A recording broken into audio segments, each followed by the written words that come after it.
নমস্কার বন্ধুরা, আমি Dipanwita. Easy cooking with Dipanwita চ্যানেলে তোমাদের স্বাগত। আজ তৈরি করব কলকাতার ভীষণ জনপ্রিয় একটা স্ট্রিট ফুড এগ রোল। তার জন্য নিয়েছি 1 কাপ ময়দা, এতে 1 টেবিল চামচ তেল আর কিছুটা নুন দিয়ে ময়দার সঙ্গে ভালো করে মিশিয়ে নেব। সব উপকরণগুলো ময়দার সঙ্গে ভালো করে মিশে গেলে এরপর খুব অল্প অল্প করে জল দিয়ে ময়দাটাকে মেখে নেব। ময়দার মাখাটা খুব শক্তও হবে না আর নরমও হবে না, সেমি হার্ড একটা ডো তৈরি করে নেব। এরপর সামান্য একটু তেল বুলিয়ে ময়দাটাকে ঢেকে রেখে দেব 10 থেকে 15 মিনিটের জন্য।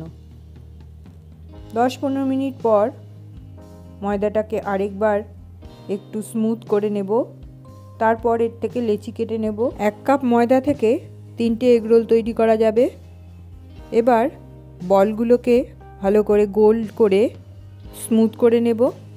এবারে একটা পেঁয়াজকে স্লাইস করে নেব, খুব পাতলা পাতলা করে স্লাইস করে নিয়েছি। 2টো কাঁচা লঙ্কা নিয়েছি, তাকে কুচো করে নেব। প্রতিটা রোলের জন্য আমি একটি করে ডিম ব্যবহার করেছি। একটি পাত্রে একটা ডিম ফাটিয়ে নিলাম, তাতে পরিমাণ মতো নুন, একটু গোলমরিচের গুঁড়ো, কাঁচা লঙ্কা কুচো মিশিয়ে ভালো করে ফেটিয়ে নেব। এবারে একটা করে ময়দার বল নিয়ে তাকে বেলে নেব বেশ পাতলা করে। বেলার জন্য আমি এখানে ময়দা ব্যবহার করেছি।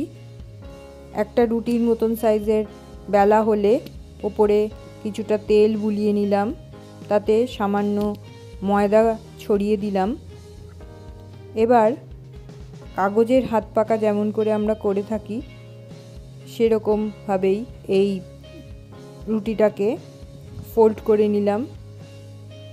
তোমরা ভালো করে দেখে নিলে কেমন করে আমি করলাম।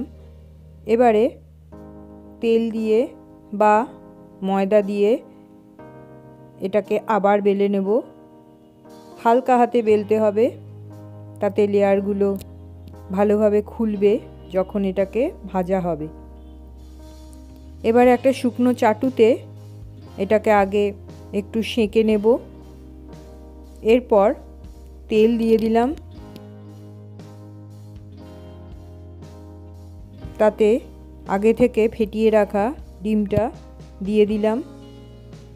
তার উপরে দিয়ে দিলাম সেঁকে রাখা রুটিটা। এবার তেল দিয়ে দুপাশ ভালো করে ভেজে নেব।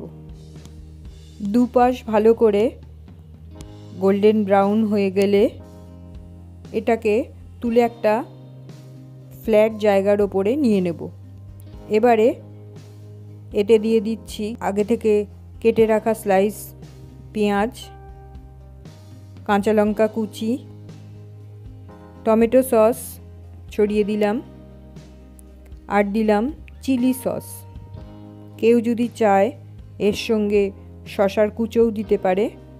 আমি পার্সোনালি পছন্দ করি না, তাই এটা দিলাম না। এবার রোল করে গরম গরম পরিবেশন করে দেব। তৈরি হয়ে গেল খুবই সুস্বাদু একটি জলখাবার এগ রোল। যে কোনো দিন সন্ধেবেলা বা বিকেলবেলা এটা তোমরা তৈরি করে বাড়িতেই খেতে পারো। তাহলে এই রেসিপিটা একবার ট্রাই করো আর লাইক, শেয়ার অ্যান্ড সাবস্ক্রাইব করে আমার পাশে থেকো।